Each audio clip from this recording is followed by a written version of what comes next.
Profil Stikes Nasional. Stikes Nasional merupakan perguruan tinggi yang diselenggarakan oleh Yayasan Pendidikan Farmasi Nasional Surakarta yang telah berdiri sejak 12 September 1957. Pada awal perkembangannya, Stikes Nasional terdiri dari 5 program studi, yaitu S1 Farmasi, D4 Fisioterapi, D4 Teknologi Laboratorium Medik, D3 Farmasi, dan D3 Analis Kesehatan.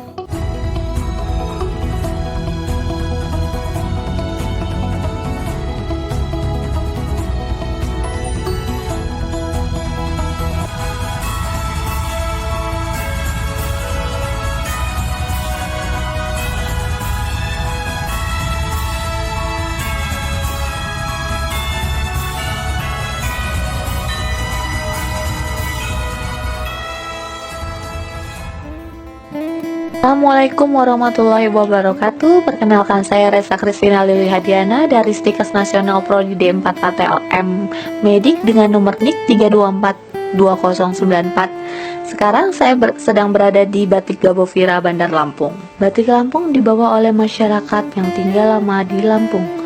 Zaman dahulu ada program transmigrasi, masyarakat Jawa transmigran ke daerah-daerah Indonesia termasuk Lampung. Kemudian, masyarakat Lampung menyesuaikan budaya yang ada di sana. Lampung adalah pulau yang dikenal dengan sejuta sigar. Bisa dibilang, pada setiap toko, sekolah, tugu, dan bangunan-bangunan terdapat lambang sigar di atas gedungnya. Seiring berjalannya waktu, masyarakat Lampung mengembangkan gambar sigar dan gajah pada kain tapis dan batik. Lampung memiliki beragam motif batik yang biasanya disesuaikan dengan ciri khas dari daerahnya, terutama daerah kota atau kabupaten. Beragam motif batik ini menyiratkan nilai tersendiri yang diangkat dari kearifan budaya lokal daerahnya. 1. Motif batik sigar. 2. Motif batik kaca Lampung. 3. Motif batik kapal. 4. Motif batik pohon hayat. 5. Motif batik ala Pramudya. Batik Gabovira itu sendiri berdiri sejak 25 Februari tahun 2000. Dalam perkembangannya, Batik Gabovira juga membuat produk-produk batik dengan inovasi baru, yaitu membuat batik wax print, batik cap kombinasi tulis, batik eco art, dan juga mengembangkan teknik pewarnaan seperti warna pelangi dan warna gradasi. Dari segi kompeten, Gabovira mendesain khusus batiknya sehingga tidak dapat ditiru dengan batik lain. Dari segi kompetitif, dengan pemasaran yang handal, Batik Gabovira sudah mulai dikenal hingga mancanegara. Dengan trustworthy, kualitas kain dan keaslian dari Batik Gabovira, maka semakin banyak konsumen yang menggunakan Batik Gabovira.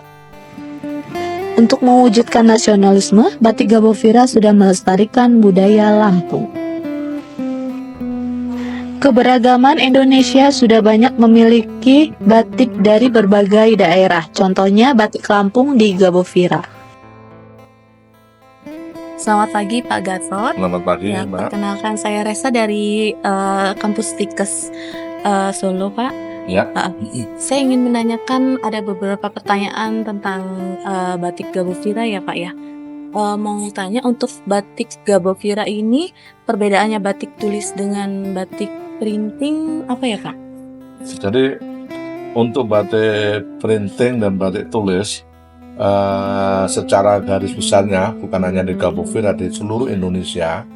Jadi kalau batik printing itu tadi secara proses produksinya itu bisa cepat, sehari bisa sampai 200. Tapi kalau batik tulis itu bisa sampai 1 bulan. Nah, perbedaannya jelas dari proses produksinya. Kalau dilihat dari kasat mata, kalau batik printing itu dia hanya ada gambar batiknya hanya di lapisan atas saja, di bawah dia agak keputihan. Tetapi kalau batik tulis seperti ini, ya ini muka belakang sama.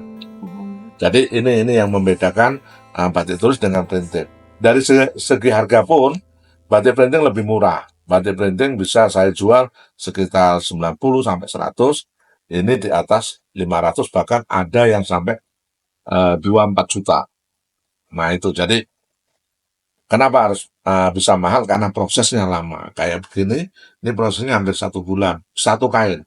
Tapi kalau batik printing, itu 1 hari bisa sampai 200. Jadi itu perbedaannya. Gitu. Proses pembuatannya Pak ya. Iya.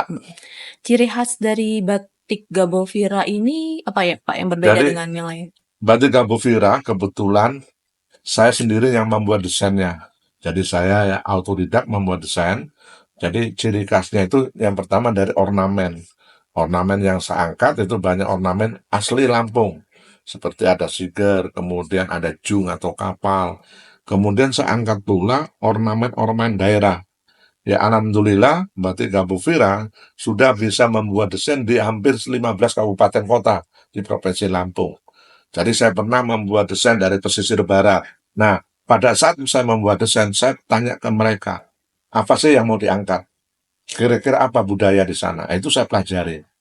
Nah, baru saya angkat batiknya, ornamennya masuk ke dalam media batik. Jadi, karena saya tahu, saya yang membuat desain, jadi saya tahu mana desain asli Gabovira, mana yang ciplakan. Begitu. Pak, mau nanya nih tentang bagaimana pendapat Bapak tentang hubungan rasa nasionalisme dari batik Gabovira. Maksudnya? Tentang hubungan rasa nasionalisme. Jadi hubungan batik Gabovira dengan nasionalisme. Oh gitu. Ya, kalau nasionalisme tidak diragukan lagi kalau Gabovira, karena kita mencintai batik. Karena semenjak UNESCO mengakui batik, dan di Indonesia sudah dibuat Hari Batik tanggal 2 Oktober. Jadi mulai dari ujung barat Indonesia sampai ujung timur Indonesia, semua memiliki batik, termasuk Lampung. Nah, batik, bagaimana rasa nasionalisme Gabovira? Tetap akan saya pertahankan. Dengan bukti nyata, saya di sini selain berjualan batik, saya membuka edukasi. Untuk apa? Mengenalkan batik ke kaula muda, mulai anak TK sampai perguruan tinggi. Di depan ada tempat workshop membatik. Jadi saya akan mengenalkan batik pada saat ada kunjungan-kunjungan wisata, kunjungan edukasi untuk anak-anak sekolah, baik dari TK, SD, SMP, SMA, sampai perguruan tinggi pun pernah kita edukasi tentang membatik. Nah inilah bentuk rasa nasionalisme Gabovira terhadap batik. Karena kalau bukan kami, pengrajin-pengrajin yang terus menjaga aset budaya ini, itu akan hilang. Dan akan diambil sama negara tetangga kita, Malaysia contohnya.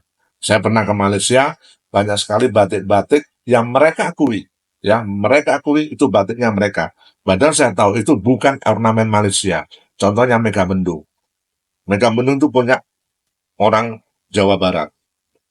Teman saya ada sebagian membuat batik khusus Malaysia. Nah itu, jadi mereka hanya mengaku-ngaku bahwa batik milik mereka. Nah ini harus kita sebagai generasi muda jangan sampai kecolongan. Kalau kita cuek dengan batik, apalagi pemerintah ya nggak mau mengenakan batik, itu hal yang sangat-sangat ya kita sesalkan kalau sampai pemerintah kabupaten, provinsi atau nasional pun kok nggak pakai seragam batik dalam kegiatan tertentu, itu sangat-sangat kita sayangkan. Berarti nasional mereka nggak ada. Nah harusnya mereka yang memberi contoh, harus memakai batik. Batiknya terserah. Kalau di daerah, yang ngambil di teman-teman UMKM yang ada di daerah. Sehingga pertama, ekonomi akan tumbuh, UMKM akan terus naik, batik tetap dikenal di dunia. Bukan di Indonesia, bahkan di dunia. Bahkan ada tamu-tamu, kalau dari provinsi, ada tamu dari luar negeri, ya sebaiknya souvenirnya ya kasih batik atau pakai seragam batik. Itu untuk nasional kami, sehingga batik ini tetap akan kita pertahankan sampai kapan.